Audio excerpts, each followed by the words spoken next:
రాజేశ్వరి చెప్పే కథలకి స్వాగతం. ఇదివరకు దేవమ్మ అనే కథ విన్నారు కదా. శీలం సురేంద్ర గారు రచించిన మరొక కథ విందాం. శీలం సురేంద్ర గారు చిన్న వయసులో 12 కథలు రచించారండి. ఈ కథలు గురించి పెద్ద పెద్ద రచయితలు ఎలా మాట్లాడారో వాళ్ళ మాటల్లో విందాం. సురేంద్ర ఈ కథలను హృదయంతో రాశాడు. ఇంపైన మాండలికంలో సరళంగా కథలను నడిపిన నేర్పు, చిక్కనైన కథనం, ఎంచుకున్న కథా వస్తువులు ఈ పుస్తకాన్ని తెలుగు సాహిత్యంలో నిలబెడతాయని నేను నమ్ముతున్నాను. 4 ఏళ్లుగా నేను ఎరిగిన సురేంద్ర కాలానికి నిలబడే ఇటువంటి కథలను చెప్తుంటే అందరికంటే ఎక్కువ సంతోషం నాకే కలుగుతోంది. ఈ కథలన్నీ నాకు ఇష్టం. సురేంద్ర సాహిత్యంలో, సినిమాల్లో బలమైన అడుగులు వేయడానికి ఈ పుస్తకం నాంది. కరుణకుమార్ అనే రచయిత, దర్శకుడు చెప్పిన మాటలండి ఇవి. ఇక కథలోకి వెళ్దాం. కథ పేరు విజయకుమారి. కథా రచయిత గారు శీలం సురేంద్ర గారు. ఈరోజు మహేష్ బాబు కొత్త సినిమా రిలీజ్. థియేటర్ ముందు జనాలు టికెట్ల కోసం కొట్టుకుంటున్నారు. సినిమా వేయడానికి ఇంకా అర్ధగంట సమయం మాత్రమే ఉంది. కొందరు తమ అభిమాన హీరోకు జేజేలు పలుకుతున్నారు. ఇంకొందరు థియేటర్ పైకి ఎక్కి తమ హీరో కటౌట్కు పూలదండలేసి పాలాభిషేకం చేస్తున్నారు. టికెట్ల కోసం పొద్దున్నే 5 గంటలకు వచ్చి క్యూలో నిలబడ్డాడు విజయ్.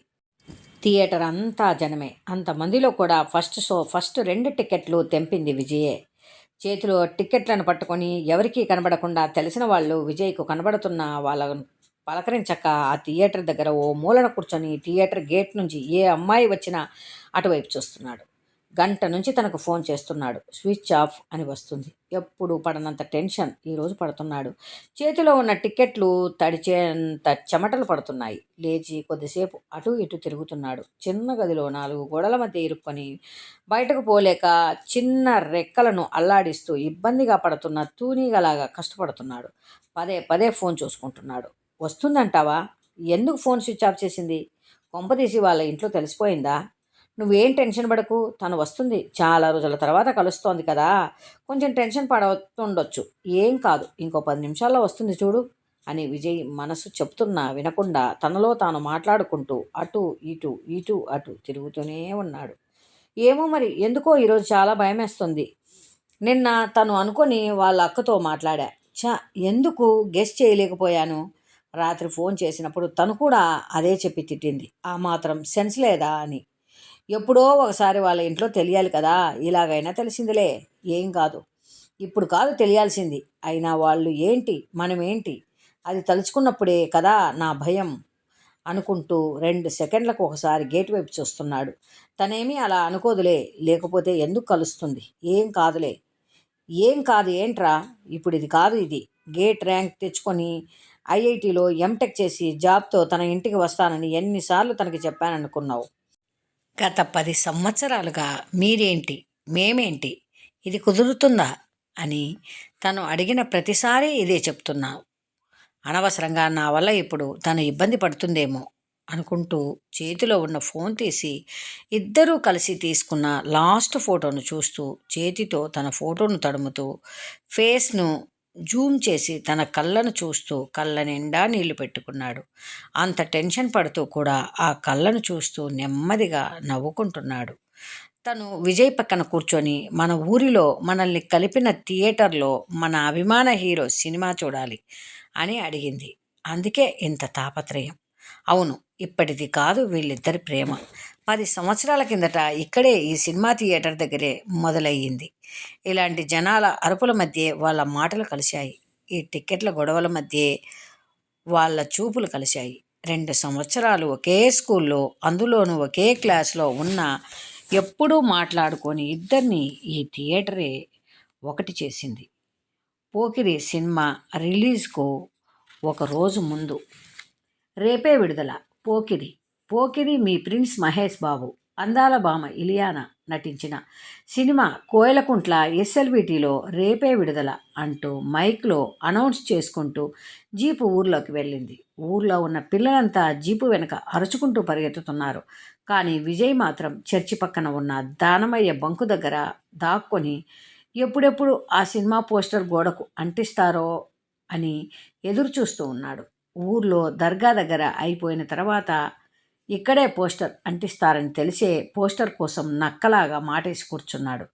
ఎక్కడ ఆ హరిగాడు పోస్టర్ పిక్కుని వెళ్తాడేమోనన్న భయంతో ఎక్కడికి కదలకుండా కాచుకొని ఉన్నాడు.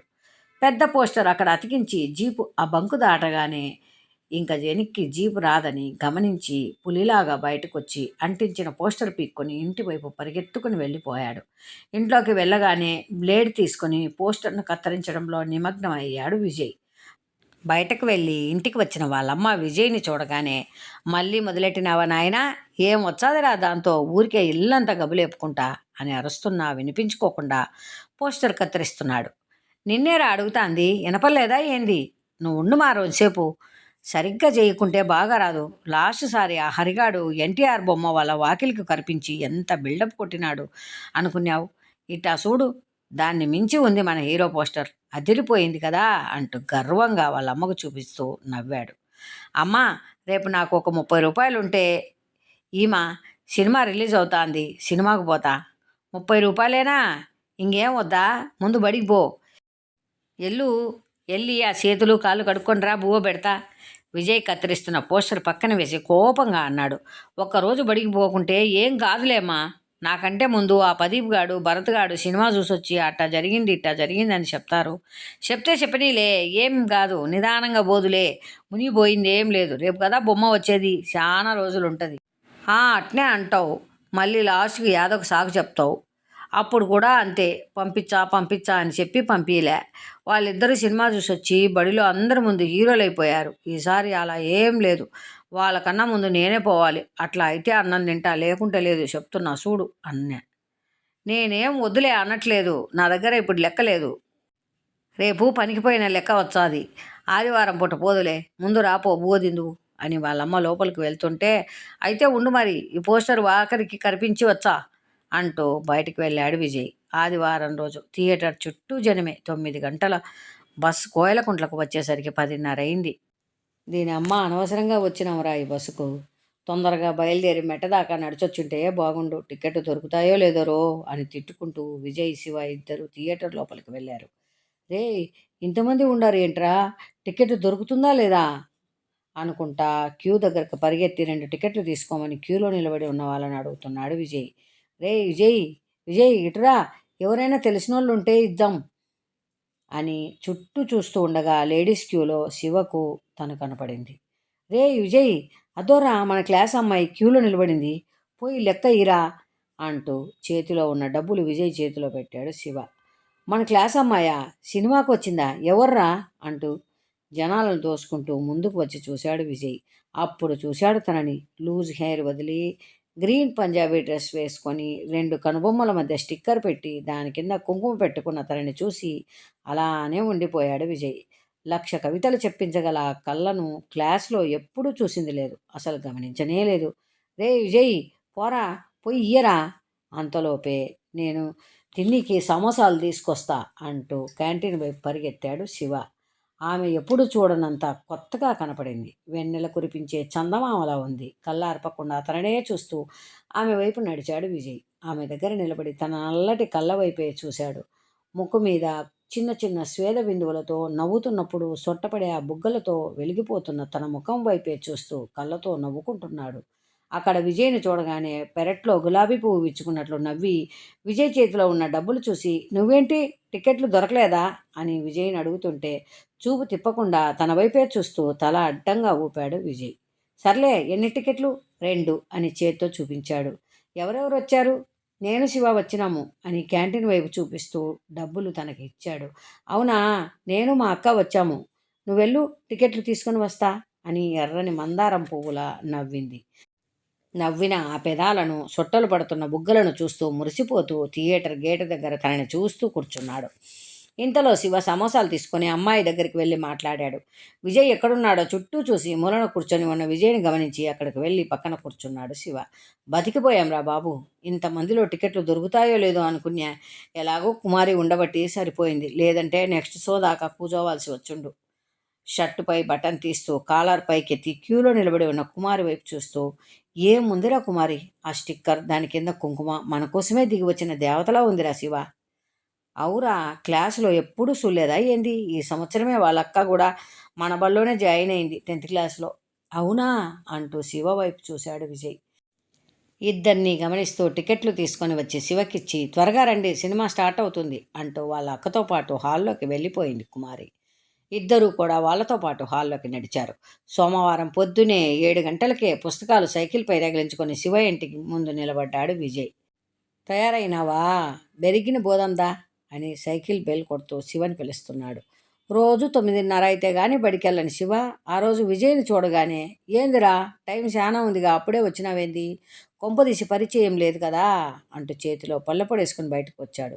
శివను అలా చూడగానే, నీ అబ్బా ఇంకా పళ్ళు దొమ్ముతూనే ఉండవా, సరే నేను పోతానా అంటూ శివ పిలుస్తున్నా వినిపించుకోకుండా సైకిల్ వేసుకొని వెళ్ళిపోయాడు. విజయ్ వెళ్ళేసరికి క్లాస్ రూమ్లో ఎవ్వరూ లేరు. క్లాస్ తలుపులు తెరిచి కిటికీ దగ్గర నించొని నిన్నటి క్షణాలు తలుచుకుంటూ నవ్వుకుంటూ కుమారి కోసం చూస్తున్నాడు. సూర్యుడు మొత్తం బయటికి వచ్చేశాడు. నెమ్మదిగా అందరూ వస్తున్నారు కానీ కుమారి రాలేదు. ప్రేయర్ స్టార్ట్ అయ్యే 10 నిమిషాల ముందు వచ్చింది. కుమారిని చూడగానే అంతసేపు ఎదురు చూసిన క్షణాలు ఆవిరయ్యి కొత్త క్షణాలు పుట్టాయి విజయ్ మనసులో. నిన్నలా లేదు తను, మళ్ళీ ఈరోజు కొత్తగా కనిపించింది. కుమారితో మాట్లాడాలి, థ్యాంక్స్ చెప్పాలని ఎంతగానో తప్పించిన విజయ్ ఆ రోజు మొత్తం కుమారిని చూస్తూనే ఉన్నాడు. చివరి బెంచి నుంచి 3వ బెంచికి మారాడు. ప్రతి చిన్న విషయానికి క్లాస్లో విజయే ముందున్నాడు. బడిలో ఏ పని చేసినా కుమారి కోసమే. పాటలు పాడి డ్యాన్స్ వేసిన, అందరినీ నవ్వించిన, లీడర్గా ఉన్న, ప్రేయర్లో ఎస్పీఎల్ కొట్టిన అన్నీ కుమారి కోసమే. విజయ్ ప్రతి కోతి చేష్టలు కుమారి గమనిస్తూనే ఉంది. ఇద్దరి చూపులు కలిశాయి. కొన్ని వేల మాటలు, చెప్పలేని భావాలు వాళ్ళిద్దరి చూపులు చెప్పుకున్నాయి. 1 సంవత్సరంలో వాళ్ళ మాటల కన్నా చూపులే ఎక్కువగా మాట్లాడుకున్నాయి. 9 అయిపోయి 10కి వచ్చారు. లెక్కల సార్ బడిని 10 రోజుల ముందే తెరిచాడు. ఉదయాన్నే ఇద్దరూ బడికి తొందరగా వచ్చి ఆ 10 రోజులు 10 యుగాలకు సరిపోయే మాటలు మాట్లాడుకున్నారు. ఇట్టా మాట్లాడాలని సంవత్సరం నుంచి ఎదురు చూచానా. అవునా అంటూ విజయ్ వైపు చూసి తలదించుకొని, మరి ఎందుకు మాట్లాడలేదు అంది. ఏమో, ఇంటి నుంచి బడికి వచ్చే ప్రతిరోజు ఆ 3 కిలోమీటర్లు నీతో మాట్లాడాలనే వచ్చా. తీరా వచ్చినాక నిన్ను చూస్తూ ఉండిపోతా. ఎందుకు అంటూ మళ్ళీ విజయ్ కళ్ళలోకి చూసి తలదించుకుంది. ఆ ప్రశ్న తర్వాత ఇద్దరి గుండె శబ్దం మాత్రమే వినపడుతోంది. కాదు, ఆ రోజు సినిమా హాల్ కాడికి వచ్చినావు కదా, స్టిక్కర్ పెట్టుకొని దాని కింద కుంకుమ పెట్టుకొని, అట్ట ఎందుకు రావట్లేదు అని అడిగాడు విజయ్. నీకు ఇష్టమా అంటూ ఈసారి తల దించకుండా సూటిగా విజయ్ కళ్ళల్లోకి చూస్తూ అడిగింది. ఆ అన్నట్టు తల కిందకు పైకి ఊపుతూ సిగ్గుపడుతుంటే కుమారి విజయ్ వైపు చూస్తూ నవ్వుతూ వెళ్ళిపోయింది. ఆ రోజు నుంచి ప్రతి శనివారం కుమారి స్టిక్కర్ కుంకుమ పెట్టుకొని క్లాస్కి వచ్చేది. అన్ని రోజులు శనివారాలు అయితే ఎంత బాగుంటుందో అనుకునేవాడు విజయ్. స్కూల్ డ్రెస్ లేక పీఈటీ సార్ విజయ్ను ఎండలో మోకాళ్ళ మీద నిలబెట్టిన ప్రతిసారి ఎంత విలువిల్లాడేదో కుమారి. తెలుగు సారు అడిగిన సందులు సమాసాలకు జవాబు చెప్పలేక క్లాస్లో అందరి ముందు నిలబడిన కుమారికి సైగలతో విజయ్ ఆన్సర్ చెప్పడం చూసి కుమారి విజయ్ల మధ్య ఏదో నడుస్తుందని క్లాస్ మొత్తం తెలిసింది. రాఖీ పండుగ రోజు సుధా చేసిన నిర్వాకం వాళ్ళిద్దరి మధ్య పెద్ద అగాధాన్ని సృష్టించింది. కుమారిని బెదిరించి విజయ్కి రాఖీ కట్టించింది సుధా. ఆ రాఖీ కట్టేటప్పుడు చెట్టు కొమ్మల నుంచి రాలిపడే ఆకుల్లా ఇద్దరి ముఖాలు వాడిపోయాయి. క్లాసులో వాళ్ళిద్దరి గురించి తెలిసిన ప్రతి ఒక్కరూ విజయ్ను కుమార్ని ఓదార్చిన వారే. విజయ్ ఎవరితో మాట్లాడేవాడు కాదు. అందరూ వెళ్ళిన తర్వాత ఒక్కడే సైకిల్ తోసుకుంటూ ఇంటికి వెళ్ళేవాడు. శివ ఏం చెప్పినా మాట్లాడేవాడు కాదు. విజయ్ని చూసి కుమారి క్లాస్లో ఎవరికీ కనపడకుండా ఏడ్చిన కన్నీళ్లకు తడవని తన బుక్కే లేదు. బడిలో సరస్వతి విగ్రహం రెడీ అయిన తర్వాత వారానికి 2 చొప్పున పూజ చేసే బాధ్యత 10th క్లాస్ పిల్లల మీద పెట్టారు. శనివారం పొద్దున కుమారి పూజ చేసి క్లాస్లో ఉన్న అందరికీ ప్రసాదం పంచుతోంది. ఆ శనివారం అసైన్మెంట్ పుస్తకాల కోసం ఆఫీస్ రూమ్లోకి వెళ్ళిన విజయ్ ఇంకా క్లాస్లోకి రాలేదు. విజయ్ కోసమే సరస్వతి విగ్రహం దగ్గర శివ, కుమారి ఇద్దరు ఎదురు చూస్తున్నారు. అసైన్మెంట్ పుస్తకాలు తీసుకొని వెళ్తున్న విజయ్ అక్కడ నిలబడ్డ కుమారిని చూసి ఆగి తల దించుకున్నాడు. విజయ్ చేతిలో ఉన్న పుస్తకాలు తీసుకుని శివ క్లాస్లోకి వెళ్ళాడు. ఇద్దరు ఏం మాట్లాడుకోవట్లేదు అనడానికి కొత్తగా కట్టిన ఆ సరస్వతి విగ్రహమే సాక్షి. ఒక ప్లేటులో ప్రసాదం ఫుల్గా పెట్టి, సారీ విజయ్, నేనేమి చేయలేకపోయా, సుధా హెడ్ మాస్టర్కి చెప్తానంటే అలా చేశా అంటూ విజయ్ చేతిలో ప్లేటు ఉంచి ఏడ్చింది. ఎర్రబడ్డ ఆ కళ్ళ నుంచి వస్తున్న కన్నీళ్లను చూసి విజయ్ ప్లేట్ తీసుకొని ఆఫీస్ రూమ్ వైపు వెళ్ళిపోయాడు. ప్రతి శనివారం సరస్వతి పూజ చేసి అందరితో పాటు కాకుండా విజయ్కు సపరేట్గా ప్రసాదం పెట్టేది కుమారి. ప్రతిసారి ఎందుకు నాకు ఇంత పెడుతున్నావు అంటూ కుమారి చేతిలో ఉన్న ప్రసాదం ప్లేట్ తీసుకొని అడిగాడు విజయ్. ఊరికే అంటూ కళ్ళు ఎగరేసింది. చేసే ప్రతి పనికి ఒక కారణం ఉంటుంది కదా, చెప్పు దేనికి అంటూ నోట్లో వేసుకున్నాడు. నువ్వు రోజు టిఫిన్ చేసిరావంట కదా, శివ చెప్పాడు. అందుకే ప్రతి శనివారం నేనే పూజ చేస్తానని చెప్పా. ఆ క్షణం విజయ్ ఒక్క మాట కూడా మాట్లాడలేదు. అలాంటి క్షణాలతో రోజులు త్వరగా గడిచిపోతున్నాయి. ఇద్దరిని ఇంకా దగ్గర చేసింది మాత్రం టాలెంట్ టెస్ట్ క్లాస్లో 6 మంది స్టూడెంట్స్ గుంపుగా చేరి ప్రాక్టీస్ చేసేవారు. అక్కడ ఇద్దరి మాటలు మరింత దగ్గరయ్యాయి. ఇద్దరూ కలిసి టౌన్లో చాలా పరీక్షలు రాశారు. చూస్తుండగానే 10th క్లాస్ పరీక్ష అలా హాల్ టికెట్స్ కూడా వచ్చాయి. ఇద్దరికి వేరు వేరు సెంటర్స్ పడ్డాయి. తెలుగు పరీక్ష రోజు కుమారి వాళ్ళ నాన్న బైక్ మీద వెళ్ళేటప్పుడు చూశాడు. చాలాసార్లు ఎగ్జామ్ సెంటర్ దగ్గరకు వెళ్ళాడు, కానీ కుమారిని చూడడం కుదరలేదు. పరీక్షల రిజల్ట్ వచ్చాక టౌన్లో ఇంటర్ వేరే వేరే కాలేజీల్లో చేరారు ఇద్దరు. అయినా కూడా ఉదయాన్నే బస్సులో వెళ్తూ సాయంత్రం తిరిగి వస్తూ కలవడం మాత్రం ఆగలేదు. కుట్లు తీసి మళ్ళీ కుట్టిన పొట్టైన ప్యాంటుని టౌన్కి వెళ్తూ వేసుకోవడం, పండుగకి కొన్న చొక్కా రంగుపోతే దాన్నే మళ్ళీ మళ్ళీ వేసుకోవాల్సి రావడంతో విజయ్కి ఎంతో బాధ కలిగించే విషయమైన శనివారం పూట లంగా ఓణిలో నడిచొచ్చే లక్ష్మీదేవిలా కనిపించే కుమారిని చూడటం, తనతో నవ్వుతూ మాట్లాడటం, అప్పుడప్పుడు లంచ్ బాక్సులో తెచ్చుకున్న స్వీట్స్ని తనకివ్వడం, వీటన్నింటిలో అతనికి తెలియని ఆనందం ఏదో ఉండేది. కొంతేదో పోగొట్టుకున్న బాధ ఉన్న ఆమె తన సొంతం అనే నమ్మకమేదో అతని ముందుకు నడిపించింది. కానీ 10th క్లాస్లో ఉన్న ఫ్రీడమ్ ఏదో పోయిన ఫీలింగ్. పెద్దవడం అంటే మన స్వాతంత్రాన్ని మనం కోల్పోవడమేనా అనిపించింది విజయ్కి. నిజమైన ప్రేమకి ఏదో ఒక శక్తి తోడుందని బలంగా చెప్పడానికి ఇద్దరికి హైదరాబాద్లోనే ఇంజనీరింగ్ సీట్ రావడం సాక్ష్యం అనుకున్నారు ఆ అమాయక ప్రేమికులు. అలా అనుకుని ప్రపంచంలో ఎవరూ ఆనందపడనంతగా ఇద్దరూ ఆనందపడ్డారు. ఆ ఆనందం కొద్ది రోజుల్లోనే ఆవిరైంది. ఇద్దరూ కలిసి ట్రైన్లో హైదరాబాద్ వచ్చినప్పుడు చూసుకున్నారు. అంతే, ఒకే ఊర్లో ఉన్నా కలుసుకున్నది చాలా తక్కువ సార్లు. ఇద్దరి మధ్య దూరం చాలా దగ్గరే అయినా వేయాలనుకున్న ప్రతి అడుగు ఎందుకో కష్టంగా ఉండేది. కొత్త ఊరు, అది అంతకుముందు తామున్న ఊరి లాంటిది కాదు. పేరుకే హైదరాబాద్ ఒక ఊరు, కానీ అదొక ప్రపంచం. వాళ్ళు అంతకుముందు చూడని ఎన్నో వింతలిక్కడ. ముఖ్యంగా కుమారికి హైదరాబాద్ ఒక అద్భుత ప్రపంచంలా కనిపించింది. నగరంలో రంగురంగుల దీపాలతో మెరిసే తలుకులెన్నో ఆమెను ఆకట్టుకున్నాయి. తన చేత తలుకులద్దిన రాఖీ కట్టించుకున్న అమాయకపు కుర్రాడు. రాఖీ కట్టేస్తేనే అప్పటి వరకు ప్రేమికులనుకున్న వాళ్ళు హఠాత్తుగా అన్నా చెల్లెలైపోయామని భయపడిపోయి బాధపడిపోయి ఏడ్చిన స్మాల్ టౌన్ 16 ఏళ్ల పిల్లాడు. నగరంలో ఆమెకు అంత ప్రాముఖ్యం కాలేదు.